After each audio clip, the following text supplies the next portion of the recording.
Ертеде тырна мен түлкі дос болыпты.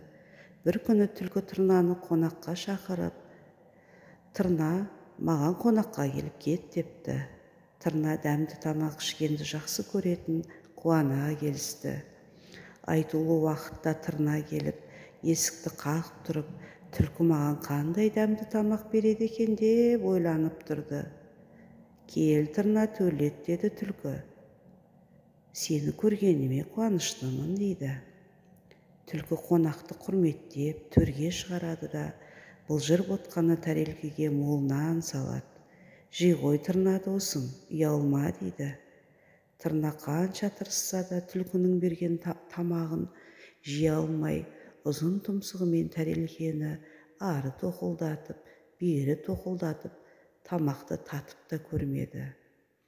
Түлкі өзінің тәрелкесін тілімен жалап-жұқтап қояды да, тырна, менің тамағым саған ұнамады ғой деймін. Жарайды, өзім-ақ жеп қояйын деп, түлкі ботқаның бәрін өзі жеп қойып, кешір, тырнажан, саған басқа беретін менде еш нәрсе жоқ, дейді. Тырна қанатын қағып, жарайды енді, сен де маған қонаққа кел, дейді. Келесі күні түлкі тырнаның үйіне қонаққа келеді. Амансың ба, тырнажан, бәрі жақсы ма деп жайын сұрап, қайырлы күн, түлкішек, дейді тырна. Сені күтіп отырмын, деп түлкіні дастархан басына шығарады.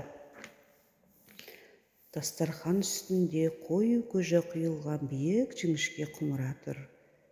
Түлкі дәм тат, бұған бәр күшімді салдым, дейді тырна. Дәмді тамақтың иісі үйдің ішін алып кетті. Түлкі құмыраның арғы жағын, біресе бергі жағын айналып жүр. Құмыраның мойыны тым жіңішке, ұзын еді. Түлкінің ең болмаса тілімен жалауға да шамасы келмеді. Ал тырнаның ұзын тұмсығы осы құмыраға дәл жарасып тұр. Ол көжені тұмсығымен шоқып жатып, түлкіге күлімдеп қарап қояды. Түлкі, сен неге ішпейсің? Менің тамағым ұнамады ма, дейді. Жақсылап тойып алам ба деген түлкі әбден ашығып, ренжіп, қоштаспастан есікті жауып кете береді. Ал тырна болса қанатын қағып қала береді. Содан бері тырна мен түлкі ешқашан дос болмайтын болып